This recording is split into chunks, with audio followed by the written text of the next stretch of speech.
Hey guys, तो आज हम आप सभी के लिए क्लास 12 के फिजिक्स का चैप्टर 1 से लेकर चैप्टर 3 तक के महत्वपूर्ण मिक्स क्वेश्चन का एक प्रैक्टिस सेट लेकर आया हूं, जिसमें आप सभी ये सभी प्रश्न जो है गेस क्वेश्चन है और ये सभी प्रश्न आपको तैयार कर लेना चाहिए, क्योंकि ये प्रश्न आपके बोर्ड एग्जाम को लेकर इंपॉर्टेंट है। गाइस, जैसा कि आपको मालूम है, जब बोर्ड एग्जाम में आप पेपर देते हो तो पूरे फिजिक्स के मिक्स क्वेश्चन आते हैं, पूरे फिजिक्स से क्वेश्चन आते हैं। तो अगर आप उस बोर्ड एग्जाम के पेपर में कुछ अच्छा करना चाहते हैं और अच्छे तरीके से सॉल्व करना चाहते हैं, तो आपको छोटे छोटे करके 3-3 चैप्टर के मिक्स क्वेश्चन का प्रैक्टिस करना चाहिए। इससे क्या होगा, आपके क्वेश्चन पढ़ने की, आपको क्वेश्चन पढ़ने के बाद ये दिमाग में सोचने की कि हाँ ये क्वेश्चन किस चैप्टर से है, इन सभी चीज़ों का जो है डेवलपमेंट होगा, स्किल डेवलपमेंट होगी और बेहतरीन नंबर आप एग्जाम में प्राप्त कर सकते हैं। तो गाइस, आज के इस लेक्चर में मैं चैप्टर 1 से लेकर चैप्टर 3 तक के अति लघुत्तरी तथा बहुविकल्पी प्रकार के क्वेश्चंस का एक मिक्स सेट लेकर आया हूं और आप सभी लोग इन सभी क्वेश्चंस को पूरी ईमानदारी पूर्वक सॉल्व करिएगा। तो चलिए, आपके सामने पहला क्वेश्चन है। और हाँ, एक बात ध्यान दीजिएगा, मैं आपको पहले भी बता चुका हूं आपको क्वेश्चन कैसे सॉल्व करने। इसमें से जितने भी क्वेश्चन दिए हैं, आपको सबसे पहले सभी क्वेश्चन को अपने से सॉल्व करने। हालांकि मैं सभी क्वेश्चन का सोल्यूशन बताऊंगा, आपको पहले क्वेश्चन को अपने से सॉल्व करने के बाद जो भी आंसर आता है आपको उसे नीचे कमेंट बॉक्स में कमेंट करने हैं। और उसके बाद जब पूरा क्वेश्चन हो जाए तो आपको यह भी नीचे कमेंट करना है कि कितने क्वेश्चंस आपको आ रहे थे और कितने क्वेश्चन नहीं आ रहे थे। और जो क्वेश्चन आपको नहीं आ रहे थे उन सभी क्वेश्चंस को स्क्रीनशॉट लेकर रख लेना है और उन क्वेश्चंस का फिर से अपने से 2-3 बार देखकर तैयार कर लेना है। हालांकि मैं इस पूरे पीडीएफ को अल्फा इंस्टीट्यूट के एप्लीकेशन पर जो स्टडी मटेरियल बैच बना वहाँ पे मैं दूंगा, ठीक है। तो चलिए स्टार्ट करते हैं। आज चैप्टर 1 से लेकर चैप्टर 3 तक के मिक्स क्वेश्चन लेकर आया हूँ। आगे मैं चैप्टर 1 से चैप्टर 3 तक के दीर्घ उत्तरी और आंकिक क्वेश्चन भी कराऊंगा, ठीक है। तो चलिए, आपके सामने पहला क्वेश्चन है, जवाब दीजिए सभी लोग पहले क्वेश्चन का। आपके पास 30 सेकंड का समय है। देखिए, पहले क्वेश्चन को पढ़ेंगे तो पहले क्वेश्चन में ये लिखा हुआ है कि 8 कूलाम ऋण आवेश में उपस्थित इलेक्ट्रॉनों की संख्या ज्ञात कीजिए। कैसे आप लोग जानेंगे? 8 कूलाम ऋण आवेश है, कितना है? 8 कूलाम। तो ये ऋण आवेश है, मतलब ये क्यू का वैल्यू है और इसमें उपस्थित इलेक्ट्रॉनों की संख्या पूछा है, मतलब इलेक्ट्रॉनों की संख्या n आपसे पूछा है, n = 8 हो जाएगा। और इलेक्ट्रॉन पर आवेश 1.6 × 10⁻⁻19 होता है।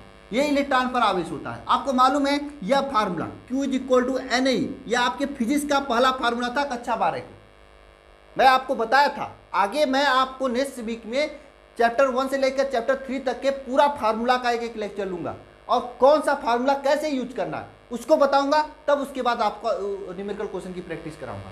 ये मेरा प्लान है और आगे जो चैप्टर्स चल रहे हैं, छठा चैप्टर, उसको मैं आगे लेकर चलता रहूंगा, आपको टेंशन नहीं लेना, ठीक है। यहाँ पे ध्यान देना है Q = NA। अब यहाँ से क्या करना है, आपको इस n का वैल्यू ज्ञात करना है। n = क्या हो जाए, Q/E। तो Q का वैल्यू क्या है यहाँ पे, 8 कूलाम। E का वैल्यू क्या, 1.6 × 10⁻⁻19 है। आगे ध्यान देना सभी लोग, ये 0.1 अंक पे, तो ऊपर नीचे 10 का गुणा करेंगे तो 80/16 × 10⁻, ये 16 × 10⁻⁻19 हो जाएगा, ठीक है। अब ये -19 ऊपर जाएगा, जब ऊपर जाएगा तो क्या हो जाएगा, 80/16 × 10⁻19 हो जाएगा। अब ये 16×5 80, 5 × 10⁻19 इलेक्ट्रॉन इसका आंसर होगा। तो कौन सा ऑप्शन इसका सही आंसर होगा? और काफ़ी लोग इसके सही आंसर दे रहे हैं। आंसर नंबर फर्स्ट होगा। देखिए, जैसे मैं आपकी तैयारी करा रहा हूँ, जितना मैं प्रैक्टिस करा रहा हूँ, नहीं आपके ऑफलाइन कोचिंग में इतनी प्रैक्टिस कराया जाता होगा, नहीं आपके ऑनलाइन कोचिंग में भी इतनी प्रैक्टिस कराया जाएगा। जितना मैं प्रैक्टिस करा देता हूँ, जितना क्वेश्चन मैं दे देता हूँ, 3 चैप्टर के कम से कम मेरे हिसाब से 80 से 90 बहुविकल्पी प्रश्न मैं धीरे धीरे करा चुका हूँ। फिर भी मैं आपको 100 क्वेश्चन कराने का लक्ष्य रखा हूँ। जितना मैं प्रैक्टिस करा रहा हूँ, डेली के डेली जुड़कर प्रैक्टिस कीजिए, बहुत ही अच्छी तैयारी हो जाएगी, इतना यकीन मानना आप सभी लोग। लेकिन जैसे मैं कर रहा हूँ वैसे कीजिए, आप टेंशन मत लीजिए सिलेबस का। सिलेबस मैं कंप्लीट कराऊंगा और कंप्लीट कराऊंगा, इतना विश्वास रखना। केमिस्ट्री की चल रही, फिजिक्स की भी चलेगी, बेहतरीन तरीके से क्लासेस चलेगी, सिलेबस पूरा कंप्लीट होगा, प्रैक्टिस के साथ कंप्लीट होगा, एक एक क्वेश्चन तैयार करा के छोड़ूंगा, टेंशन नहीं लेना। चलिए नेक्स्ट क्वेश्चन पे। नेक्स्ट क्वेश्चन क्या है, पढ़िए सभी लोग। नेक्स्ट क्वेश्चन है कि इलेक्ट्रॉनों के आवेश एवं सहित अनुपात होगा। इलेक्ट्रॉन के आवेश सहित अनुपात होगा, कितना अनुपात होगा बताइए जरा।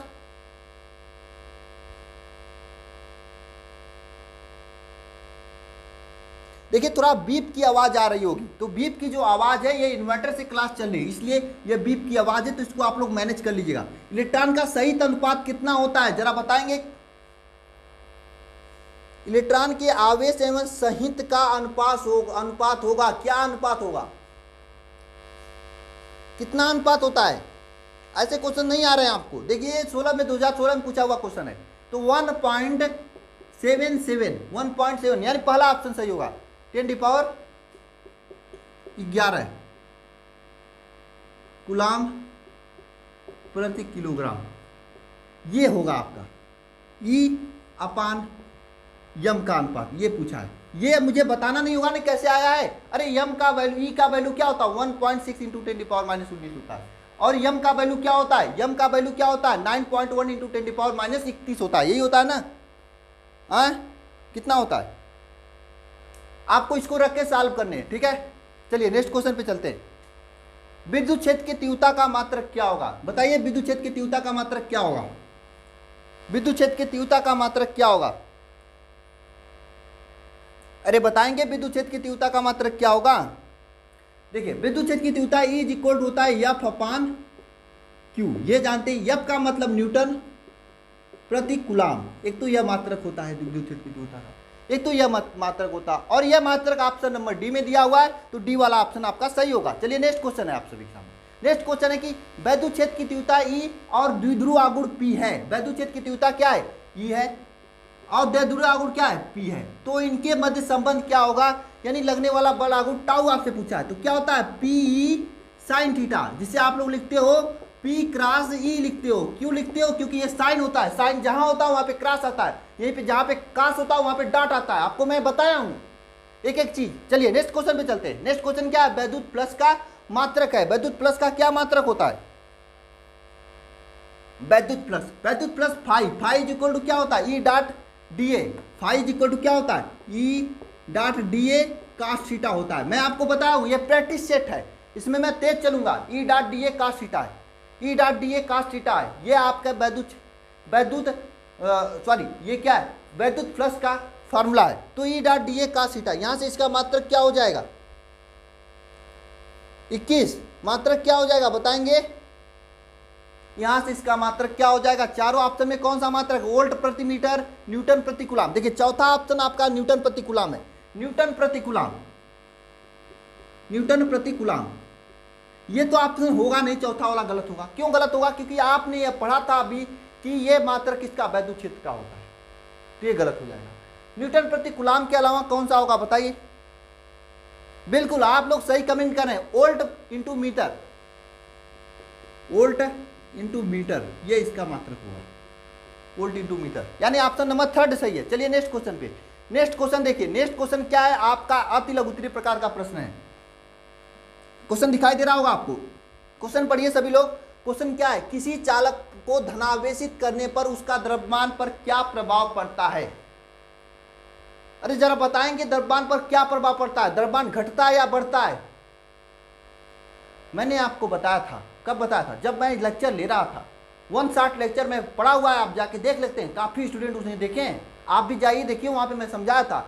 जब किसी भी पदार्थ को धनावेशित किया जाता है, धनावेशित किया जाता है, तो मैंने आपको बताया था अगर धनावेशित किया जाता है उस पर पॉजिटिव चार्ज आता है। और पॉजिटिव चार्ज कब आता है, जब इलेक्ट्रॉन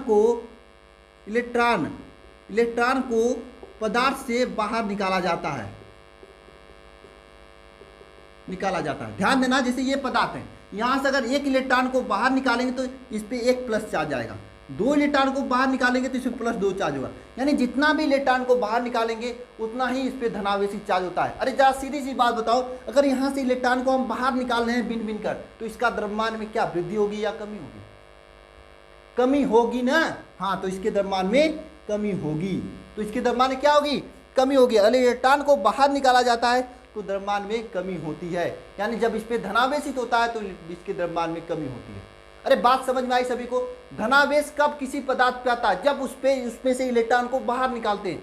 अरे पहले इस पे 20 इलेक्ट्रॉन था, अगर 4 इलेक्ट्रॉन को हमने बाहर निकाल दिया तो 4 ग्राम इसकी मात्रा कम हो जाएगी ना, 4 ग्राम मात्रा कम हो जाएगी ना, यानी इसके द्रव्यमान में कमी होगी। चलिए नेक्स्ट क्वेश्चन पे चलते हैं। वैद्युत प्लस की परिभाषा लिखिए, वैद्युत प्लस की परिभाषा। वैद्युत प्लस की परिभाषा क्या होता है, वैद्युत प्लस की परिभाषा।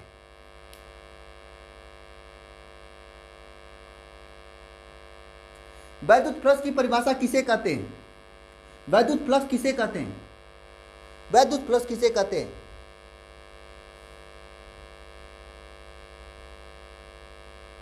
देखिए वैद्युत फ्लक्स की परिभाषा, वैद्युत फ्लक्स किसे कहते हैं? देखिए वैद्युत क्षेत्र में स्थित किसी भी काल्पनिक पृष्ठ से गुजरने वाली वैद्युत बल रेखाओं की संख्या को वैद्युत फ्लक्स कहते हैं। एक बार सभी लोग नीचे कमेंट बॉक्स में कमेंट करेंगे कि वैद्युत क्षेत्र में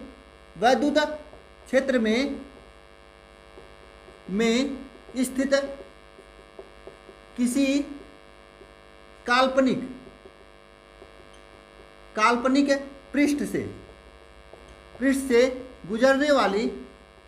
से गुजरने वाली बल रेखाओं की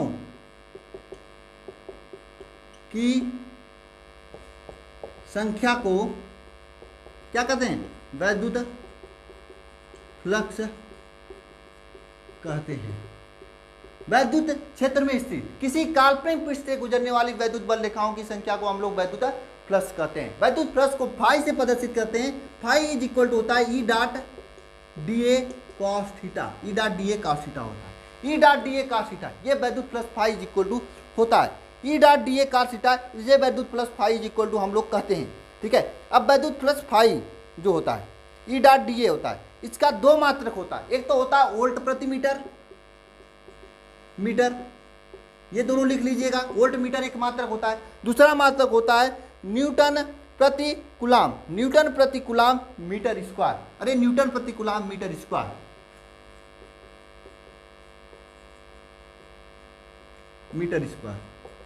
ये दो मात्रक होते हैं वैद्युत फ्लक्स के।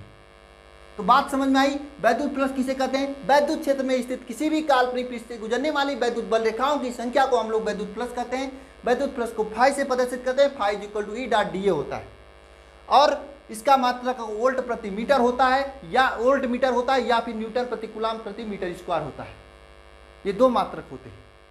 ठीक है, चलिए नेक्स्ट क्वेश्चन पे चलते हैं। नेक्स्ट क्वेश्चन आपके सामने है। नेक्स्ट क्वेश्चन एक न्यूमेरिकल टाइप का क्वेश्चन है। वैद्युत क्षेत्र में ई आपके विद्युत क्षेत्र का मात्रक दिया है, विद्युत क्षेत्र का वैल्यू दिया है, पृष्ठ का क्षेत्रफल दिया है, तो इससे निकलने वाले वैद्युत फ्लक्स का मान पूछा है। तो इस फार्मूले का यूज करके हम लोग निकालेंगे।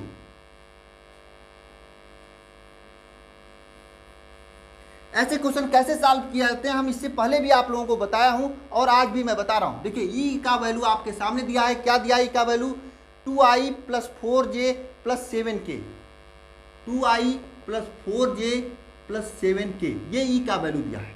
और ए का यस का वैल्यू दिया है। ए मतलब यस दोनों एक ही होता है। क्षेत्रफल को ए कहते हैं या पृष्ठ का क्षेत्रफल है।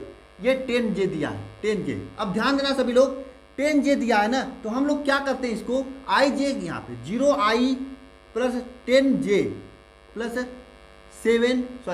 0k, मतलब वही है ना, 0 में i का गुणा होगा 0 हो जाएगा, 0 में k का गुणा होगा 0 हो जाएगा। लेकिन हमने इसको ऐसे इसलिए लिखा क्योंकि आगे गुणा करना है। ठीक है, अब आपको मालूम वैद्युत flux phi is equal to होता है ई डॉट डी ए या फिर ई डॉट डी एस। ठीक है, ये होता है। अब ध्यान देना सभी लोग, ई का वैल्यू क्या है यहाँ पे 2i + 4j क्या है +4j + 7k, ये तो ई का वैल्यू है। ठीक है, और यस का वैल्यू क्या है 0i + 10j + 0k, ये यस का वैल्यू है। अब यार ध्यान देना, यहाँ पे ऐसे गुणा कैसे किया जाता है, ऐसी गुणा कैसे किया जाता है। देखिए इसमें क्या होता है, आई का गुणा आई में किया जाता है। ठीक है, तो 1 हो जाता है।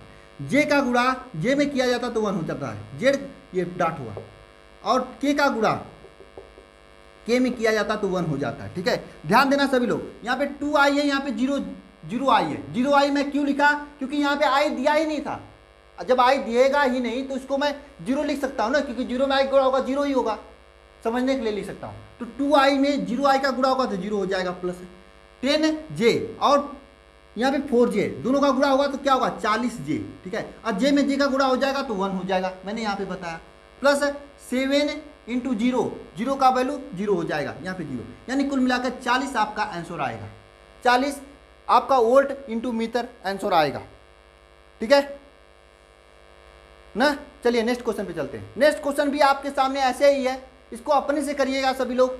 एक समान वैद्युत क्षेत्र में वैद्युत क्षेत्र की तीव्रता का वैल्यू दिया है और नीचे आपका वैद्युत क्षेत्र के क्षेत्रफल दिया है। ई डॉट डी ए करके निकाल लीजिएगा। गुणा कैसे किया जाता है मैं उम्मीद करता हूं आपको समझ में आ गया होगा। आई में आई का गुणा, जे में जे का गुणा और के में के का गुणा किया जाता है। ठीक है, चलिए नेक्स्ट क्वेश्चन पे चलते हैं। नेक्स्ट क्वेश्चन क्या है, एमकेएस पद्धति में विद्युतशीलता का बीमा लिखिए। आपको मालूम है विद्युतशीलता को अपसालन से प्रदर्शित किया जाता है। आपको मालूम है 1/4 pi epsilon naught Q1 Q2 upon R square होता है विद्युतशीलता E इज इक्वल टू। अब यहाँ पे इस विद्युतशीलता अपसालन नॉट का मात्रक आपसे पूछा है, तो विद्युतशीलता अपसालन नॉट को हम यहाँ पे लेके जाएंगे, सॉरी यहाँ पे लेके जाएंगे, इसको यहाँ पे लेकर आएंगे, तब इसका बीमा निकालेंगे। 4 पाई यप लिखेंगे Q1 Q2 upon R square epsilon naught, इसको लिखेंगे। ठीक है, अब यहाँ से अपसालन नॉट का बीमा हम लोग निकालेंगे। जानते हैं आपका 4 पाई ये कांस्टेंट है, इसका बीमा नहीं होता है, यप का बीमा होता है। यप का बीमा क्या होगा, यम एल टी माइनस 2 ये बीमा होगा। आर स्क्वायर का बीमा क्या होगा, एल स्क्वायर होगा। यहाँ पे Q1 Q2 का बीमा क्या होगा, ए टी, क्यू का बीमा क्या होता है, ए टी होता है। ठीक है, ए टी स्क्वायर हो जाएगा, ए टी स्क्वायर हो जाएगा कि नहीं हो जाएगा, हो जाएगा ना। अब ध्यान देना सभी लोग, ए टी स्क्वायर, अब ध्यान देना सभी लोग, क्या होगा इसका बीमा, इसका बीमा क्या होगा, ध्यान देना सभी लोग। इसको सॉल्व करेंगे आप लोग, इसको सॉल्व करेंगे तो इसका बीमा क्या होगा, तो ध्यान देना यहाँ पे। इसको हम लोग क्या करेंगे, यम को ऊपर ले जाएंगे, यम को ऊपर ले जाएंगे तो यम इनवर्स हो जाएगा, यल को ऊपर ले जाएंगे तो यल स्क्वायर और यल पावर -3 हो जाएगा। ठीक है, t माइनस टू ऊपर जाएगा तो t माइनस 2 ये ऊपर जाएगा प्लस हो जाएगा, plus T square t power 4 हो जाएगा। ए जैसा का जैसा ए पड़ा रहेगा। ये आपका बीमा होता है किसकी, वैद्युतशीलता का बीमा, ये ए स्क्वायर होगा, ए स्क्वायर ये बीमा होता है। ठीक है, ये एमकेएस पद्धति में विद्युतशीलता का बीमा होता है। चलिए नेक्स्ट क्वेश्चन पे चलते हैं। विद्युत द्विध्रुव के 2 एग्जाम्पल लिखिए, वैद्युत द्विध्रुव के 2 एग्जाम्पल लिखिए, ये आपसे क्वेश्चन में पूछा है। क्या होता है 2 एग्जाम्पल वैद्युत द्विध्रुव का, बताइएगा। एक एक क्वेश्चन आप सभी के लिए इंपॉर्टेंट है और एक एक क्वेश्चन प्रैक्टिस सेट के क्वेश्चन है। वैद्युत द्विध्रुव का 2 एग्जाम्पल हम HCl ले लेते हैं और H2O ले लेते हैं। ये आपके वैद्युत द्विध्रुव का 2 एग्जाम्पल है। वैद्युत द्विध्रुव किसे कहते हैं, जब समान परंतु विपरीत आवेश परस्पर अल्प दूरी पे रखा जाता है तो ऐसे निकाय को क्या कहते हैं, वैद्युत द्विध्रुव कहते हैं। इन दोनों आवेशों का परिमाण या वैल्यू और उन दोनों के बीच की अल्प दूरी का गुणनफल कर दे तो वह वैद्युत द्विध्रुव आउट निकल जाता है। यह मैं आपको हजारों बार बता चुका हूं। मैं सभी से उम्मीद करता हूं कि यह परिभाषा तो आपके दिमाग में सेट हो गया होगा और 3 चैप्टर आपके पूरी तरह से तैयार हो गए होंगे। आगे के चैप्टर्स इसी तरह से हम तैयार कराएंगे, विश्वास रखना सभी लोग। कुछ लोग कहते हैं सर आप धोखा दे दोगे, कैसे धोखा दूंगा, धोखा देना होता तो मैं शुरू करता। इतना 4-4 5-5 लोग पढ़ा रहे हैं, 6-6 लोग मेरी पूरी टीम में हैं, कितने लोग वैकेंट में काम करते हैं। धोखा दूंगा तो मैं जाऊंगा कहां, बताओ। विश्वास किया करो। इतना चिल्ला चिल्ला के पढ़ा रहा हूं, चश्मा मेरा सही नहीं है, दूसरे का चश्मा लेके पढ़ा रहा हूं, फिर मुझे आंख दिखाने के लिए जाना पड़ेगा, मुझे लग रहा है। अब फिर भी मैं पढ़ा रहा हूं आपको। 2 दिन क्लास नहीं चली, इसका वजह मैं बता दिया हूं आपको क्यों नहीं चली थी, टेलीग्राम पे। तो ध्यान देना, ये आपका वैद्युत द्विध्रुव का मात्रक है। नेक्स्ट क्वेश्चन चलिए, नेक्स्ट क्वेश्चन देखिए। नेक्स्ट क्वेश्चन आपके बहुविकल्पी प्रकार के प्रश्न हो गया। वैद्युत धारा, वैद्युत क्या है, एक सदिश राशि है, अदिश राशि, कैसी राशि है, बताइए जरा। प्रैक्टिस सेट के क्वेश्चंस हैं, एक एक क्वेश्चन आप सभी के लिए इंपॉर्टेंट है। वैद्युत एक क्या है, एक सदिश राशि है, अदिश राशि, कैसी राशि है, वैद्युत एक अदिश राशि है, अदिश राशि। और आप लोग भूल गए होंगे, जरा नोट्स उठा के दिखाइएगा। जब मैं पढ़ा रहा था आपको तो बताया था मैं आपको वैद्युत एक क्या होता है, ये पूरी तरह से मैं आपको बताया था जब मैं पढ़ा रहा था। तो लेकिन दिमाग तो आपके पास होता नहीं है, कहीं और किसी के यहाँ चलने चला जाता है ना। अदिश राशि होती है वैद्युत धारा I = ये मैं भी बताया था, जरा बताइए। वैद्युत धारा I = 2 फार्मूला मैं बताऊंगा, NEAVD और एक Q = IT। ठीक है, एक NEAVD, एक होता है Q = IT, यहाँ से I = Q/T। ये 2 फार्मूला विद्युत धारा से संबंधित मैं आपको बताया था। एक होता है V = IR, I = V/R। इस तरह से आप धारा से रिलेटेड जितने भी कुछ फार्मूलेज हैं आपको एक साथ मैं लिखवाऊंगा। जब फार्मूला शीट बनाऊंगा तो तब आपको मजा आएगा।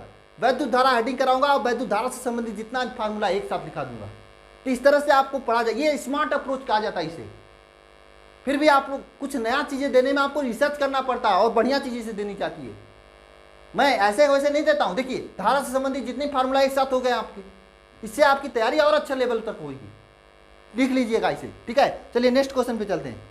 नेक्स्ट क्वेश्चन क्या, वैद्युत विभव का मात्रक लिखिए। वैद्युत विभव किसे कहा जाता है, आपको मालूम है, एकांक आवेश को अनंत से एक निश्चित बिंदु तक लेकर आने में किया गया कार्य और विभव v के अनुपात, आवेश के अनुपात को क्या कहते हैं, वैद्युत विभव कहते हैं। वैद्युत विभव v इज इक्वल टू क्या होता है, एकांक आवेश को अनंत से लेकर आने में किया गया कार्य और आवेश के अनुपात को, कार्य और आवेश के अनुपात को क्या कहते हैं, वैद्युत विभव कहते हैं। यहां से इसका मात्रक लिखेंगे तो क्या होगा, जूल प्रति coulomb.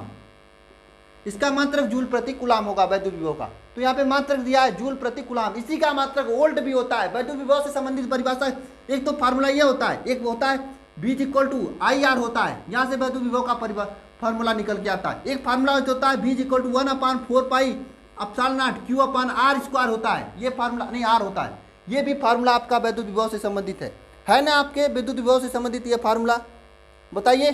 Q equal to R square नहीं R होता है, ये फार्मूला है ना आपके विद्युत विभव से संबंधित। हाँ, ऐसे आपको एक कुल सभी के सभी फार्मूला। अब जरा कमेंट बॉक्स में कमेंट करके आप बताइएगा कि वैद्युत विभव V और E के मध्य संबंध क्या होता है। वैद्युत विभव V और वैद्युत क्षेत्र E के मध्य संबंध क्या होता है, ये जरा कमेंट बॉक्स में कमेंट करके मुझे बताना क्या होता है। V/R is equal to E होता है, बिल्कुल। चलिए नेक्स्ट क्वेश्चन पे चलते हैं। विभव प्रवणता का मात्रक लिखिए। विभव प्रवणता किसे कहा जाता है, आपको मैं बताया था विभव प्रवणता किसे कहा जाता है। विभव प्रवणता मतलब विभव परिवर्तन के दर को हम लोग विभव प्रवणता कहते हैं। क्या होता है, विभव परिवर्तन के दर को हम लोग क्या कहते हैं, विभव प्रवणता कहते हैं, विभव प्रवणता कहते हैं। विभव परिवर्तन के दर को हम लोग क्या कहते हैं, विभव प्रवणता कहते हैं। इसे V से डेल्टा V से प्रदर्शित करते हैं, डेल्टा V अपान डेल्टा x, यही आपका विभव प्रवणता होता है। विभव परिवर्तन यानी विभव में परिवर्तन बते दूरी में परिवर्तन, यह आपका क्या कहलाता है, विभव प्रवणता कहलाता है। अगर इसका मात्रक देखें तो क्या होगा, विभव का मात्रक वोल्ट हो जाएगा और अपान मीटर हो जाएगा। तो विभव प्रवणता का मात्रक क्या हो जाएगा, वोल्ट प्रति मीटर हो जाएगा। तो विभव प्रवणता किसे कहते हैं, विभव में परिवर्तन बटे दूरी में परिवर्तन, या विभव परिवर्तन के दर को हम लोग क्या कहते हैं, विभव प्रवणता कहते हैं। ठीक है, चलिए नेक्स्ट क्वेश्चन पे चलते हैं। नेक्स्ट क्वेश्चन क्या आपसे पूछा है कि 1 इलेक्ट्रॉन वोल्ट का मान होता है। 1 इलेक्ट्रॉन वोल्ट किसकी मात्रक है, जूल की मात्रक, ऊर्जा की मात्रक होती है इलेक्ट्रॉन वोल्ट। और 1 इलेक्ट्रॉन वोल्ट इज इक्वल होता है 1.6 × 10⁻⁻19 कूलाम। ये मैं आपको बताया था कि 1 electron volt is equal to 1.6 × 10⁻⁻19 coulomb होता है। इतना मेहनत आपके लिए मैं कर रहा हूँ, इतना मेहनत कर रहा हूं, उसके बावजूद भी कुछ लोग कहते हैं सर धोखा मत देना। बहुत हर्ट होता है दिल पे, सही बता रहा हूं। जैसे भी होता है, जैसे कैसे, आपको पता है मेरे पास कौन कौन सी समस्याएं हैं, नहीं पता है ना, फिर भी मैं क्लासेस दे रहा हूं। आपको पता है जो फिजिक्स के सर पढ़ा रहे थे उनके साथ क्या हुआ है, नहीं पता है, इसीलिए उनकी क्लासेस नहीं हो रही। मैं सोचा हूं किसी अन्य टीचर को लाके क्लास दे दूं। थोड़ा सा मैनेज करने सीखना। अभी आपका तबियत, एक बुखार हो जाएगा तो आप लोग पढ़ाई करना बंद कर देते हो। किसी की तबियत खराब है इसलिए क्लास नहीं ले रहे हैं। मैं मानता हूं कि आपका सिलेबस थोड़ा फिजिक्स का पीछे चल रहा है, केमिस्ट्री का तो सही चल रहा है, मैथ का तो सही चल रहा है, मैं फिजिक्स का ही पीछे ना, उसका एक्स्ट्रा क्लास लगा दिया जाएगा, फिजिक्स केमिस्ट्री पढ़ लो अभी। और वैसे भी मैं एक अन्य दूसरे टीचर से बात हो रही है, वो आएंगे पढ़ाने के लिए आपको। उस सर की तबीयत ज़्यादा खराब है, ठीक है, वो नहीं पढ़ा पा रहे हैं ना। आप लोग थोड़ा सा भगवान से दुआ रखना सर की तबीयत जल्दी सही हो, ठीक है। ये आपका इलेक्ट्रॉन वोल्ट का मतलब ये इतना जूल होता है 1 इलेक्ट्रॉन वोल्ट का। देखिए नेक्स्ट, इलेक्ट्रॉन वोल्ट किसकी मात्रक है, बताइए इलेक्ट्रॉन वोल्ट किसकी मात्रक है, इलेक्ट्रॉन वोल्ट किसकी मात्रक है बताइए। ऊर्जा का मात्रक है। इलेक्ट्रॉन वोल्ट क्या होता है, किसका मात्रक है, ऊर्जा का मात्रक है, ऊर्जा का मात्रक है इलेक्ट्रॉन वोल्ट ना। नेक्स्ट क्वेश्चन पे चलिए। नेक्स्ट क्वेश्चन क्या है, वैद्युत विभवांतर तथा विभव की विमा लिखिए। विभवांतर और विभव की विमा आपसे पूछा है, तो कैसे निकालेंगे। आपको मालूम वैद्युत विभव इज इक्वल टू क्या होता है, वैद्युत विभव V इज इक्वल टू क्या होता है, V इज इक्वल टू क्या होता है, W/Q। एकांक आवेश को अनंत से एक निश्चित बिंदु तक लेकर आने में किया गया कार्य और विभव आवेश Q के अनुपात को वैद्युत विभव कहते हैं। फिर से मेरे साथ सभी लोग डिफिनेशन बोलना, एकांक आवेश को अनंत से बोलना, सभी लोग मेरे साथ बोलना, सभी लोग तेजी से बोलना और कमेंट बॉक्स में भी लिखना। एकांक आवेश को अनंत से एक निश्चित बिंदु तक लेकर आने में किया गया कार्य तथा विभव आवेश Q के अनुपात को क्या कहते हैं, वैद्युत विभव कहते हैं। एकांक आवेश को अनंत से उठाकर लेकर आएंगे एक निश्चित बिंदु तक, तो जो कार्य करना पड़ता है वो कार्य का मान ऊपर लिखते हैं और उस आवेश के अनुपात को क्या कहते हैं, वैद्युत विभव भी कहते हैं। अब इसका बीमा आपसे पूछा, इसका मात्रक जान लीजिए सभी लोग, मात्रक इसका होता है जूल प्रति कूलाम। एक यह मात्रक होता है, एक यह मात्रक भी होता है क्या, वोल्ट, ठीक है, यह वोल्ट होता है। अब V अपान Q है, इसका बीमा अगर आपसे कोई पूछे तो W का बीमा अपान Q का बीमा हो जाएगा। W का बीमा होता है M L square T minus 2 होता है, यह आपका W का बीमा होता है। और Q का बीमा क्या होता है, AT होता है, ये जानते हैं, Q का बीमा AT होता है।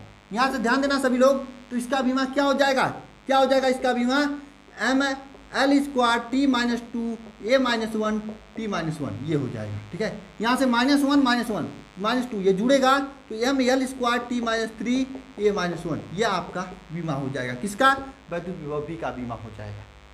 अरे बोलिए, समझ में आ रहा है सभी को, वैद्युत विभव V का बीमा। और ये जान लीजिए, वैद्युत विभव V का बीमा और विभवांतर का बीमा दोनों समान होता है, दोनों का बीमा क्या होता है, समान होता है। विभव V और विभवांतर दोनों का बीमा समान होता है, दोनों का बीमा यही होता है, ठीक है।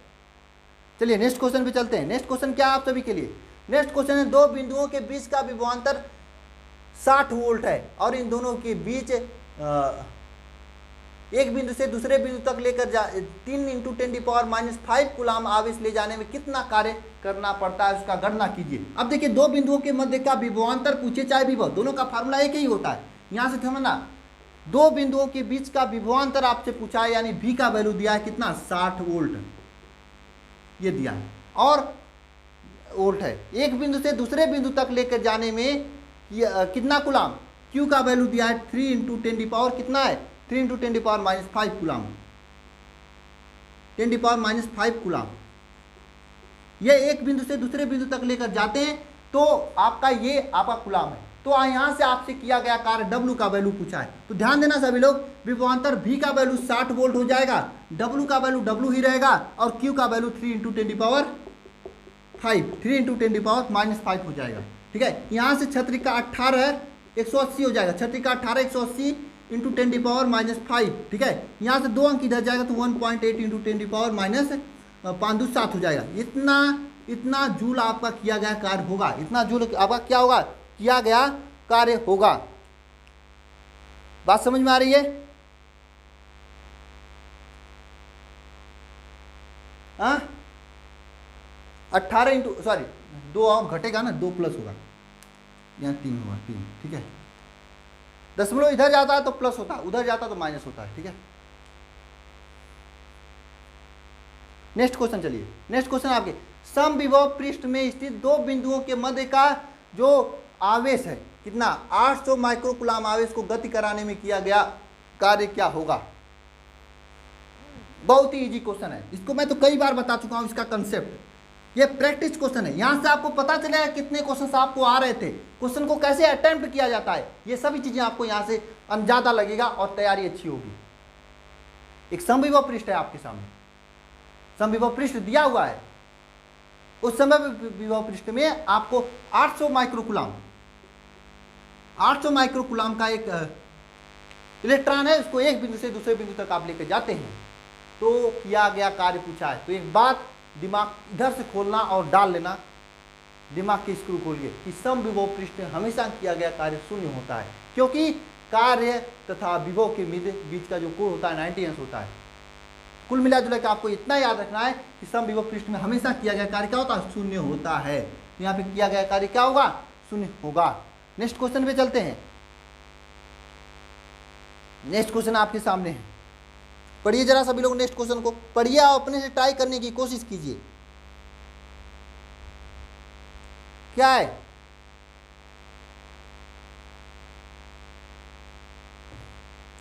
मैं पानी पी लेता हूं, तब तक आप लोग पढ़िए।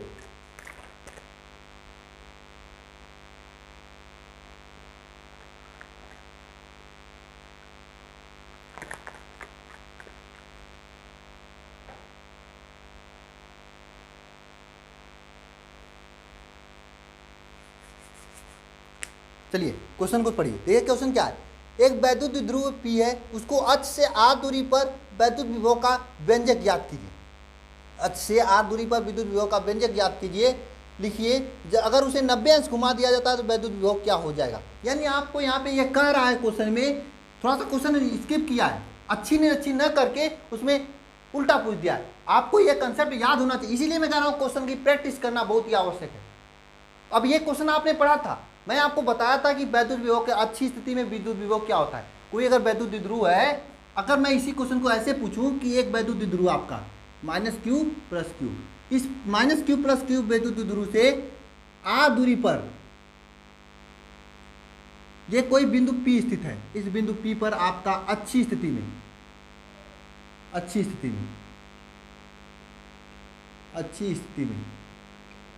विभव ज्ञात कीजिए, तो आप क्या कहोगे? तो 1 सेकंड में आप निकाल लोगे। यहीं पे अगर मैं कह देता हूं आपको ये वैद्युत विभव है Q -q + q, इससे r दूरी पर P बिंदु स्थित है ऊर्ध्वाधर, इस पर यहाँ इस P बिंदु पर आपका विभव ज्ञात कीजिए, तब पर भी आप आसानी से निकाल लेंगे। लेकिन वहीं पर अगर आपसे यह कहा जाता है कि ये अक्ष में स्थिति से 90 अंश घुमा दिया जाता है, जैसे ये क्वेश्चन घुमाया आपको, तो आप लोग गोल हो जाते हैं। कुछ ही लोग यहाँ तक पहुँच पाए थे। ये क्यों होता है? क्योंकि आप लोग प्रैक्टिस नहीं करते। और ये 2020 में पूछा हुआ क्वेश्चन है। कुछ लोग कहते हैं हमारे बोर्ड में सर नहीं मिलता है। सच्चाई है कि आपके पास अभी प्रीवियस ईयर क्वेश्चन नहीं है। आप किसी प्राइवेट पब्लिकेशन की बुक लाए होगे, और वो क्या करते हैं, जब उनको क्वेश्चन नहीं मिलता तो ऐसे वैसे रख देते हैं। मैं आंसर दूंगा आपको, सच्चाई मैं बता रहा हूं, ठीक है? तो ध्यान देना, इसे कैसे करोगे? आपको मालूम है निरक्षी, ये कौन सा स्थिति क्या होगा? निरक्षी स्थिति होगा। अरे भाई साहब, इसको 90 अंश इस बिंदु को उठाओगे तो यहां पर ही आएगा ना। क्वेश्चन पढ़िए सभी लोग एक बार। क्या है? वैद्युत द्विध्रुव P है, उसके अक्ष में r दूरी पर एक बिंदु स्थित है, उस पर विभव का मान ज्ञात कीजिए। इस अक्ष, ये वैद्युत द्विध्रुव क्या है? ये P है, इससे r दूरी पर मान लीजिए बिंदु क्या Q स्थित है, ठीक है? तो इस पर विद्युत विभव आपसे पूछा है, ठीक है? तो अच्छी स्थिति हो गई ना। यहाँ पे विभव क्या हो जाएगा? 1/4 पाई ε0 P/r³ हो जाएगा, r स्क्वायर हो जाएगा, सॉरी r स्क्वायर हो जाएगा। ये होगा ना आपका इस बिंदु पर, ठीक है? लेकिन इसे अगर हम 90 अंश उठा देते हैं तो ये निरक्षी स्थिति चला जाता है, और निरक्षी स्थिति में विद्युत विभव 0 होता है। ये तो आपको पता होना चाहिए, ये कॉमन सेंस की बात थी, लेकिन आप नहीं बता पाए। इसका वजह क्या जानते हैं? आप लोग प्रैक्टिस नहीं किए थे क्वेश्चंस की, और कुछ लोग अभी छोड़कर भाग गए होंगे। अगर एग्जाम में यही क्वेश्चन पूछेगा तो सब कहोगे सर नहीं पढ़ाया गया है। सच्चाई ये कि आप लोग ध्यान से पढ़ते नहीं हैं, नहीं कोई पढ़ाता है, कोई भी इतना क्वेश्चन की प्रैक्टिस नहीं कराता है, ये सच्चाई है। और कोई कराता हो तो मुझे बताना, जितना मैं करा देता हूँ। पढ़ाता कम हूँ लेकिन प्रैक्टिस ज़्यादा कराता हूँ, क्योंकि मैं जानता हूँ प्रैक्टिस ही आपको 90% दिलाएगी। पढ़ेंगे सब लोग, लेकिन प्रैक्टिस जो करेगा वही उस 90% लाएगा। लेकिन सभी लोग एक चीज़ संकल्प लेके जाना भाई साहब, जितने लोग भी देख रहे हैं, मुझे नहीं चाहिए कि जो लोग देखें और काम नहीं करें। काम आप लोग इतना करना, जो भी प्रैक्टिस करना, लिख कर प्रैक्टिस करना। लिखोगे तो समझना 2 गुना का 4 गुना हो जाएगा। लिखने से चीज़ें याद रहती हैं, और लिखने से राइटिंग भी बनता है, 2 काम एक साथ होता है, इसीलिए ना 4 गुना हो जाएगा। चलिए नेक्स्ट क्वेश्चन पे चलते हैं। नेक्स्ट क्वेश्चन है समविभव पृष्ठ से क्या तात्पर्य, इसकी विशेषता लिखिए। समविभव पृष्ठ किसे कहा जाता है? अरे बताइए, समविभव पृष्ठ किसे कहा जाता है? समविभव पृष्ठ किसे कहा जाता है? और यहाँ पे आपको समविभव पृष्ठ की परिभाषा तो मालूम होगा, लेकिन इसकी विशेषताएं पूछा गया है, विशेषताएं आप नहीं बता पाओगे। अब जरा देखिए, ये क्वेश्चन 15 में पूछा गया, 17 में, अब 20 में। क्वेश्चन में ट्विस्ट देख रहे हैं? पहले परिभाषा पूछता था, लेकिन 20 में जब आया तो उसने समविभव पृष्ठ की विशेषता पूछने लगा। तो ये ट्रेंड आपको समझनी चाहिए क्वेश्चन की, कि क्वेश्चन कैसे ट्रेंड हो रहा है, एक ही क्वेश्चन कैसे एग्जामिनर घुमा रहा है। अगर विशेषता पूछा है, अगर आप परिभाषा लिखते तो खाक नंबर आपको एग्जामिनर देगा, नहीं देगा एक भी नंबर। वहाँ पे हुआ आपसे विशेषता पूछा हुआ है, आप परिभाषा लिख रहे हैं, तो क्यों नंबर देगा आपको एग्जामिनर? अब मुझे मालूम है यहाँ पे जितने लोग भी देख रहे हैं, इसमें से किसी को विशेषता नहीं ठीक से पता होगा, 2-4 लोगों को छोड़कर। 2-4 लोगों को मैं जानता हूँ किनको मालूम होगा, वे सभी लोग रेगुलर स्टूडेंट हैं। जब मैं पढ़ा रहा था वहाँ पे विशेषता बताया था, PDF जाकर देखोगे इस चैप्टर का, तो वहाँ पे मैं बताया था।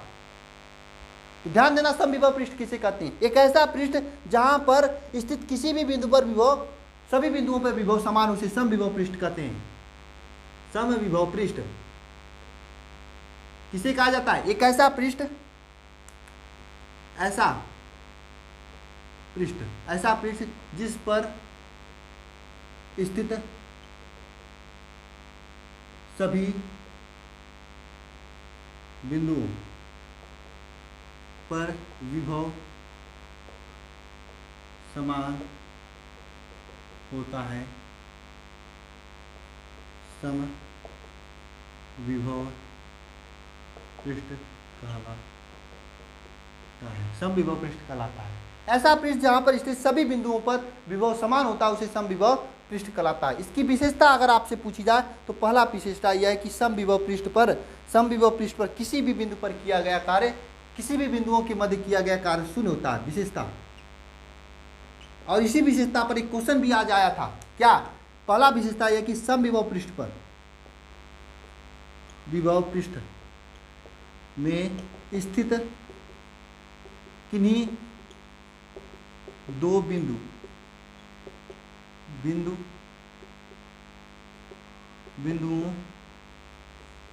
के मध्य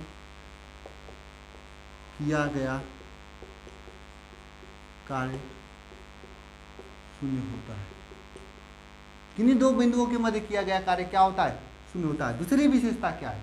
समविभव पृष्ठ में स्थित किन्हीं दो बिंदुओं के मध्य किया गया कार्य क्या होता है? शून्य होता है। ये तो पहली विशेषता आपकी होगी। दूसरी विशेषता जानते हैं क्या होता है? कि समविभव पृष्ठ के समीप विद्युत क्षेत्र की दिशा समविभव पृष्ठ के लंबवत होती है। समविभव पृष्ठ के समीप स्थित विद्युत क्षेत्र तथा पृष्ठ के मध्य दिशा लंबवत होती है। दिशा क्या होती है? लंबवत होती है। समविभव पृष्ठ के समीप स्थित किसी भी बिंदु पर जो वैद्युत क्षेत्र होती है उनके बीच की मध्य की जो दिशा होती है वह लंबवत होती है। ये दो आपकी विशेषताएं काफी है। लेकिन यह बात ध्यान रखना कि एग्जाम का ट्रेंड कैसे चेंज हो रहा है, क्वेश्चन कैसे चेंज हो जा रहा है। और आप जिस टीचर से पढ़े वो टीचर अगर 10 साल पहले से पढ़ा रहा है, इसका मतलब नहीं कि वो आपको अच्छा पढ़ा रहा होगा, वो आपको 10 साल पुरानी चीजें पढ़ा रहा होगा। ये बात ध्यान रखना। तो अपडेट रखना सभी लोग। मैं नहीं कहता वो खराब पढ़ा रहा होगा। जो भी सर होंगे उनकी मैं अपने मतलब उनका मैं प्रणाम करता हूँ, बड़े होंगे मुझसे, अरे निश्चित रूप से वो बड़े होंगे, लेकिन मैं उनकी जो ज्ञान है उसका भी मैं सम्मान करता हूँ। लेकिन चीज़ें उनको यह चाहिए कि अपने जो समय है उसमें से 1-2 घंटा निकाल कर ये दिखा करें कि क्वेश्चन अब कैसे आ रहे हैं, पहले कैसे आते थे। ये बात उनकी नहीं है, बात आप लोगों की, बात उन सभी स्टूडेंट की है जो उनसे पढ़ते हैं, उनके भविष्य की बात है। थोड़ा सा अगर उनका 1 घंटा एक्स्ट्रा वो निकाल देते हैं तो उन सभी स्टूडेंट का जो जिंदगी में कम से कम 2 से 4% तक की इजाफा कर सकते हैं वो लोग, मुझे मालूम है। हो सकता है मुझसे बेहतर पढ़ाते होंगे, काफ़ी बेहतर पढ़ाते होंगे, लेकिन अपडेट रह के अगर पढ़ाते हैं तो आप सभी लोग जितने भी स्टूडेंट उनसे देखते हैं उनका 2 से 5% एक्स्ट्रा कर लेंगे, ये मुझे पूरा विश्वास है। अगर आप लोग प्लीज़ आप लोग अगर पढ़ते हो ऐसे टीचर से तो सर से रिक्वेस्ट क्या करो, सर थोड़ा प्रीवियस ईयर को देख कर ही पढ़ाई करें, इससे बेनिफिट होगा। अब मेरी बात से आप मुझसे इंतफाक रखते हो या न रखते हो, ये मतलब नहीं कि आप मुझसे सहमत हैं या न रहे हैं, लेकिन ये बात सही है, आपका दिल ये कहता होगा। 10 साल पुरानी चीज़ें पढ़कर, अरे यार 10 साल पुरानी कपड़े का सब लोग नहीं पढ़ते हैं, तो 10 साल पुरानी चीज़ें पढ़कर आप लोग क्या करोगे? तो चीज़ें अपडेट रखकर पढ़ाई जाती है। शिक्षा एक ऐसी चीज़ है, शिक्षा एक उस श्रेणी की दूध है जो जितना पीता है उतना दहाड़ता है, ये सच्चाई है। शिक्षा एक ऐसी चीज़ है जितना न्यू टेक्नोलॉजी न्यू चीज़ें पढ़ाएंगे उतना बेहतर होगा, क्योंकि क्वेश्चन का ट्रेंड चेंज हो रहा है, इस क्वेश्चन से स्पष्ट है। चलिए नेक्स्ट क्वेश्चन पे चलते हैं। 2 संधारित्र की धारिताएं आपके सामने दी है, श्रेणी क्रम में जुड़ा हुआ है, तो इसकी तुल्य धारिता क्या होगी? संधारित्र जब श्रेणी क्रम में जुड़ते हैं तो उसकी तुल्य धारिता क्या होती है, ये आपको इस क्वेश्चन से देखने को मिलेगा, सीखने को मिलेगा। संधारित्र जब श्रेणी क्रम में जुड़ते हैं तो उसकी तुल्य धारिता क्या होती है? अगर 2 संधारित्र जब श्रेणी क्रम में जुड़ते हैं उसकी तुल्य धारिता 1/c = 1/c1 + 1/c2 होता है। तो यहाँ से 1/c1 + 1/c2 करोगे तो ये c1 का वैल्यू 20 दिया है, 20 माइक्रोफैरेड, और c2 का वैल्यू 30 माइक्रोफैरेड दिया है। तो यहाँ से अगर संधारित्र की धारिता c = निकालोगे तो 1/c1 का वैल्यू 20 माइक्रोफैरेड और c2 का वैल्यू 1/30 माइक्रोफैरेड हो जाएगा। दोनों जोड़ोगे तो 1/c = हो जाएगा 20 + 30/20 × 30, ठीक है, ये हो जाएगा। इसको सॉल्व करोगे तो c = होगा 20 × 30/20 + 30। इसको सॉल्व करोगे c = हो जाएगा 20 × 3 = 60, 20 × 3 = 6 और 2 0, ठीक है, /50। तो यहाँ से यहाँ सुनेगा 5 × 36, अरे 5 12 × 25 60, यानी 12 माइक्रोफैरेड, ये आपका आंसर आएगा। समझ में आया कैसे इसे सॉल्व किया हम लोग? 12 इसका आंसर आएगा। 12 फैरेड इसका आंसर आएगा। नेक्स्ट क्वेश्चन पे चलते हैं। नेक्स्ट क्वेश्चन आपके सामने है। नेक्स्ट क्वेश्चन में क्या पूछा है ये पढ़िए सभी लोग।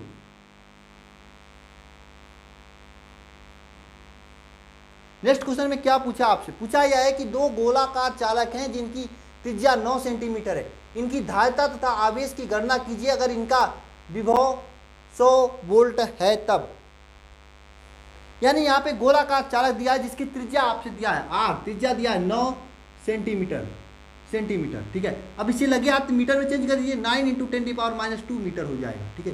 ये तो इसकी त्रिज्या हो जाएगी। आगे क्या पूछा है, इसकी धारिता तथा उस पर आवेश की गणना कीजिए अगर इस पर विभव आपका विभव V = कितना 1000 वोल्ट है, 1000 वोल्ट विभव है, इस पर धारिता तथा आवेश की गणना कीजिए, यह आपसे पूछा है।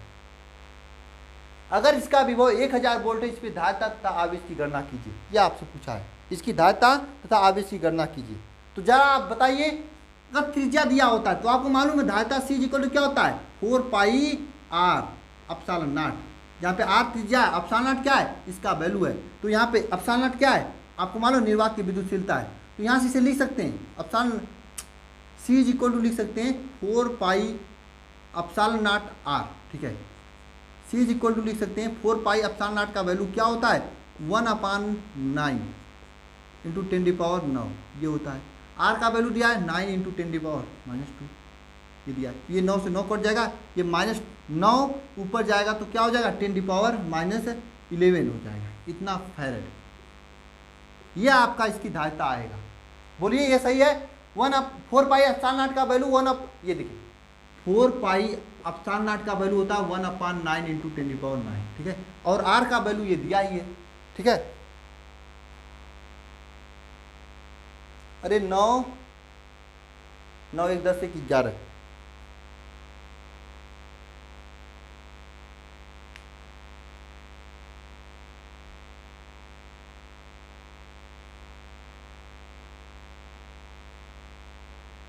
ये क्लियर है यहां तक आप सभी को?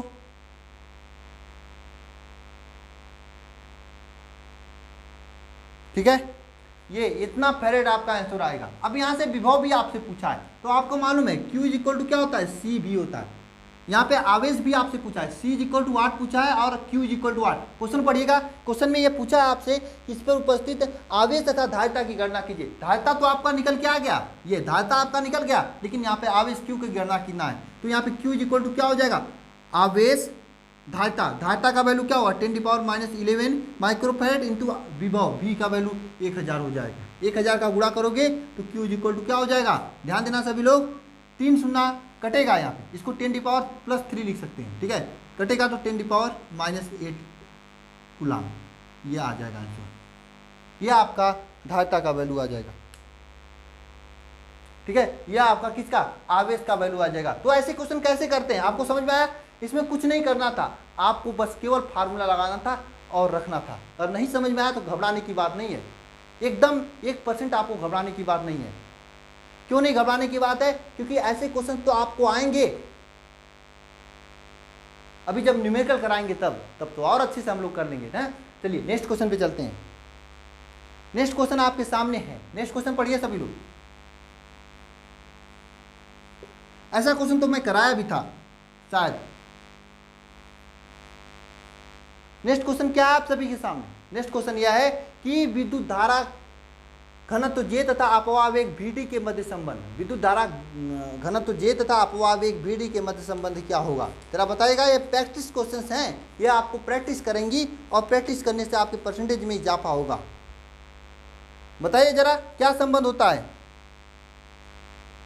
क्या होता है? आपको मालूम है धारा घनत्व J = होता है क्या I/A होता है। आपको यह भी मालूम है J = I का वैल्यू क्या होता है NeVd/A हो जाएगा। A से A कट जाएगा, J = क्या होगा NeVd हो जाएगा। ये आपका धारा घनत्व J का वैल्यू हो जाएगा, यानी ऑप्शन नंबर 1 सही होगा। नेक्स्ट क्वेश्चन देखिए, प्रतिरोध का बीमा क्या होगा? प्रतिरोध का बीमा क्या होगा, यह आपसे पूछा है क्वेश्चन, और मैं यह क्वेश्चन आप सभी के लिए देता हूं, आपको कमेंट बॉक्स में कमेंट करके मुझे बताना है। नेक्स्ट क्वेश्चन पे चलते हैं। नेक्स्ट क्वेश्चन क्या है? एक तार का विशिष्ट प्रतिरोध 500 ओम है, इसकी चालकता क्या होगी, यह आपसे पूछा है। क्वेश्चन क्या है, एक तार का विशिष्ट प्रतिरोध क्या है, 500 ओम है, इसकी चालकता क्या होगी। आपको मालूम विशिष्ट चालकता क्या होता है, चालकता जो होता है 1/, प्रतिरोध होता है, प्रतिरोध होता है, चालकता 1/, प्रतिरोध के बराबर होता है ना, यही होता है ना, तो 1/, चालकता के बराबर होता है। तो आपको मालूम है यहां पर 1/500 करेंगे, यही करेंगे ना, क्या करेंगे बताइए,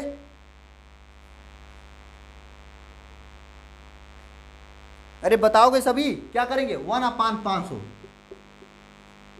1/, जब 500 करेंगे तो ये 2 शून्य है, 1/10 स्क्वायर है, इसको लिख सकते हैं 5 × 10 स्क्वायर, ये 2 शून्य ऊपर जाएगा तो 10⁻⁻2/5 हो जाएगा। अब जरा सोचिए, वो 1 में 5 का भाग देना है आपको, तो क्या दोगे, पॉइंट जाओगे, 0 बराबर 0.2 हो जाएगा।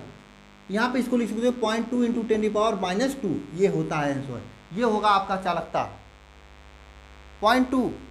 अब यहाँ पे 0.2 के आगे कौन सा ऑप्शन सही होगा बताइए जरा, ऑप्शन नंबर 1 सही होगा, बिल्कुल 8 का ऑप्शन नंबर 1 सही होगा। क्यों ऑप्शन नंबर 1 सही हुआ, क्योंकि ध्यान देना 2 शून्य यह और 2 शून्य 10⁻² है, तो 2 शून्य जहाँ पे होगा तहाँ वाला आंसर सही होगा, तो यहाँ पे 2 शून्य है, इसलिए पहला वाला ऑप्शन सही होगा। ठीक है, नेक्स्ट क्वेश्चन पे चलते हैं। नेक्स्ट नंबर क्वेश्चन क्या है, धातुओं के इलेक्ट्रॉन की शांति काल पर तापमान का क्या प्रभाव होता है। देखिए ये क्वेश्चन मैं आपको कराया था, लेकिन उस दिन अतिलघुत्री के रूप में कराया था, आज बहुविकल्पी के रूप में करा रहा हूँ।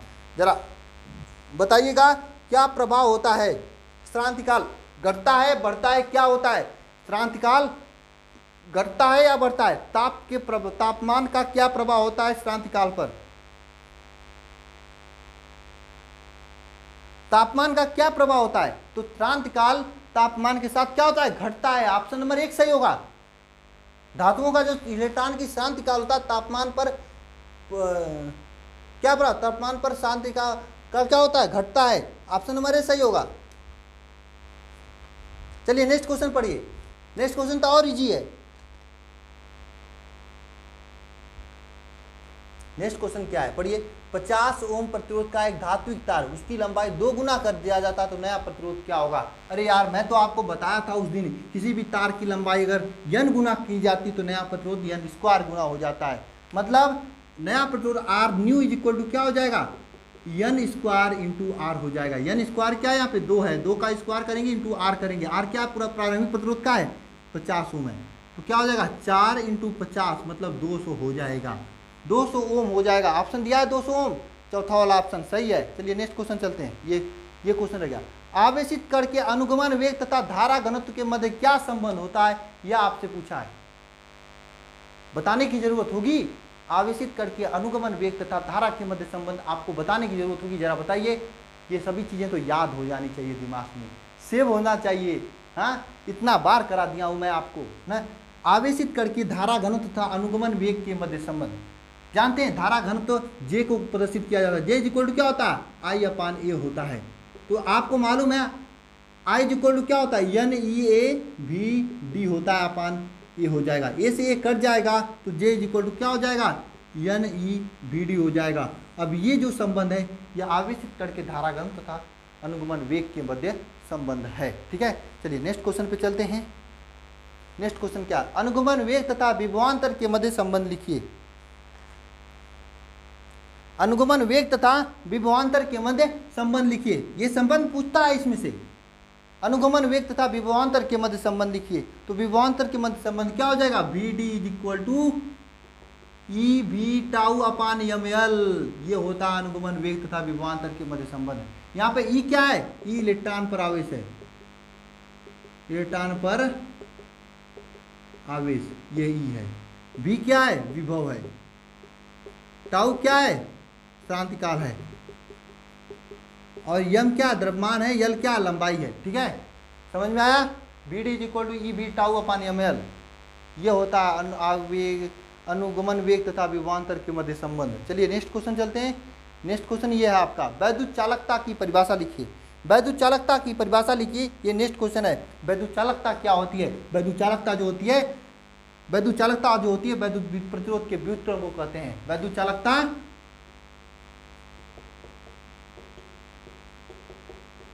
क्या 1/, प्रतिरोध होता है। वैद्युत चालकता वैद्युत प्रतिरोध के व्युत्क्रम को कहा जाता है। ठीक है, चलिए नेक्स्ट क्वेश्चन चलते हैं।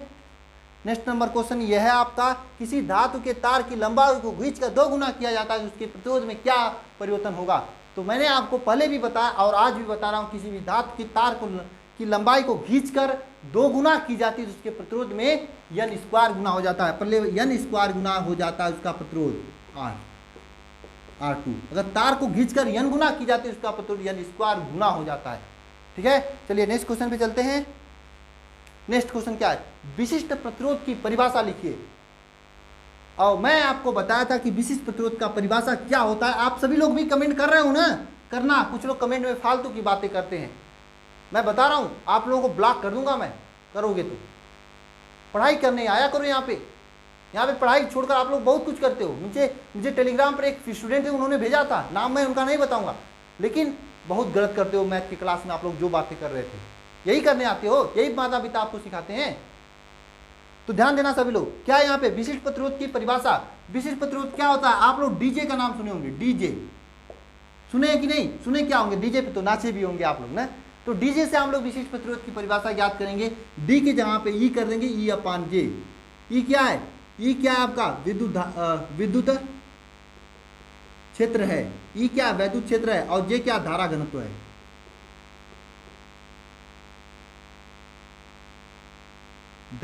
जे क्या धारा घनत्व है। तो विद्युत क्षेत्र तथा धारा घनत्व के अनुपात को क्या कहते हैं हम लोग, विशिष्ट प्रतिरोध कहते हैं। वैद्युत क्षेत्र तथा धारा घनत्व के अनुपात को विशिष्ट प्रतिरोध कहते हैं। आप लिख सकते हैं वैद्युत क्षेत्र तथा धारा घनत्व के अनुपात को क्या कहते हैं, वैद्युत क्षेत्र कहते हैं।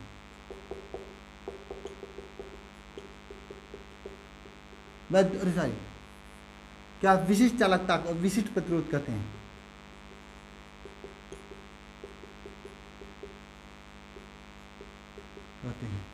और इसे रो से प्रदर्शित करते हैं, और रो इज इक्वल टू क्या होता है, एक फार्मूला होता है, R इज इक्वल टू रो या ले। यहाँ से रो क्या परिभाषा फार्मूला होता है, रो इज इक्वल टू R/A/L।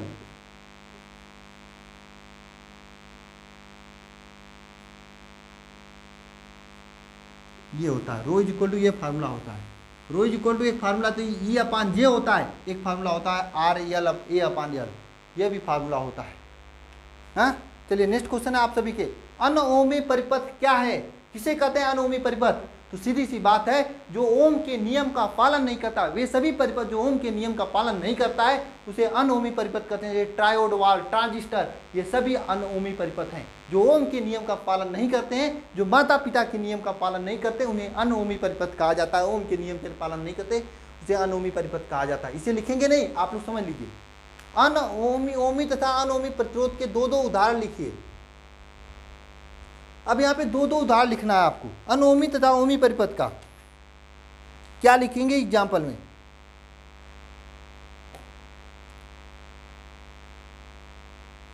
ओमी परिपथ वह परिपथ होता है जो ओम के नियम का पालन करता है। अनओमी परिपथ जो वह परिपथ होता है जो ओम के नियम का पालन नहीं करता है। अब रहेगा ओमी परिपथ का एग्जाम्पल, तो एग्जाम्पल आपका वे सभी तार होंगे जिसका हम लोग उपयोग करते हैं। सभी तार जिसका हम लोग उपयोग करते हैं, ये सभी तार क्या होगा, ओमी परिपथ का एग्जाम्पल होगा। अनओमी परिपथ क्या होगा, अनओमी परिपथ डायोड वाल्व, वो सभी परिपथ जो आपका क्या ओम के नियम का पालन नहीं करते उसे अनओमी परिपथ कहते हैं। एग्जाम्पल में डायोड वाल्व, ट्रायोड वाल्व, ये सभी। ठीक है, नेक्स्ट क्वेश्चन चलते हैं, आप इसे लिख लीजिएगा। किसी सेल का विद्युत वाहक बल अगर विभवांतर के बराबर हो जाए तो क्या होता है, जरा बताइए। विद्युत वाहक बल विभवांतर के बराबर हो जाएगा तो क्या हो जाएगा, कब बराबर होगा। आपको मालूम है विभवांतर V इक्वल टू होता है क्या, E-I अगर ये कब इसके बराबर होगा, जब आंतरिक प्रतिरोध R इक्वल टू 0 हो जाएगा, तभी तो शून्य होगा, तब V इक्वल टू बराबर E हो जाएगा। तो विद्युत वाहक बल विभवांतर के बराबर कब होता है, जब आंतरिक प्रतिरोध का मान शून्य होता है। विद्युत वाहक बल विभवांतर के बराबर तब होता है जब V बराबर E हो जाता है। मतलब विद्युत वाहक बल वैद्युत क्षेत्र के बराबर हो जाता है, तब विद्युवांतर के बराबर हो जाता है। बात समझ में आ रही है सभी को, पॉइंट टू पॉइंट।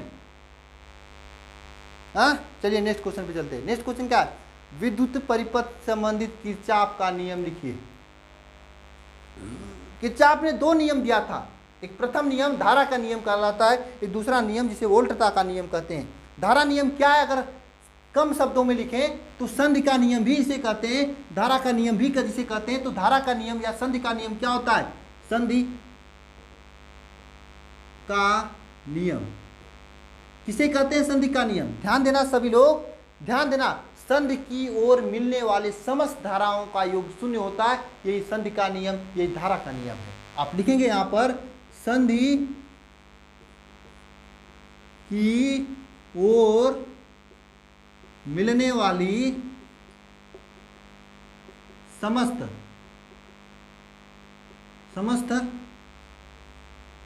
धाराओं का योग शून्य होता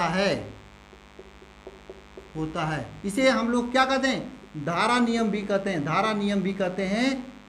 इसे हम लोग संधि नियम भी कहते हैं, संधि का नियम भी कहते हैं। ठीक है, यानी sigma I is equal to शून्य होता है, संधि की ओर मिलने वाले समस्त धाराओं का योग शून्य होता है।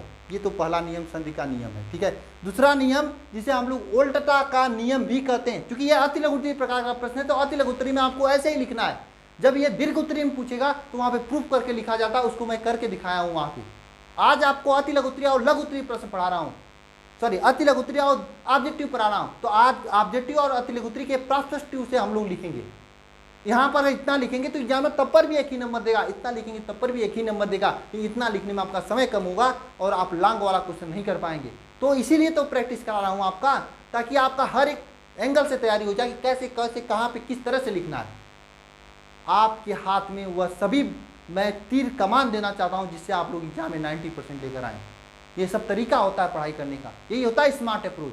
यही जानते हैं जो टॉपर लोग होते हैं, और यही आप लोग नहीं समझ पाते हो।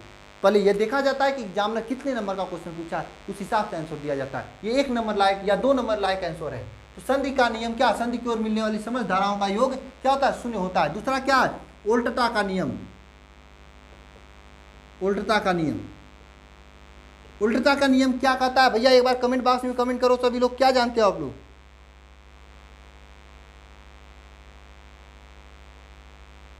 तो कोई भी बंद पास में, उस बंद पास में समस्त धाराओं तथा प्रतिरोध का गुणनफल उस बंद पास में उपस्थित सभी विद्युत वाहक बल के योग के बराबर, बीजगणितीय योग के बराबर होता है।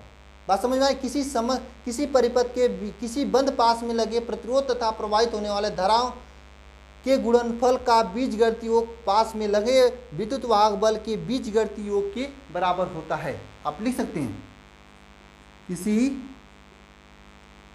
बंद पास, किसी बंद पास में स्थित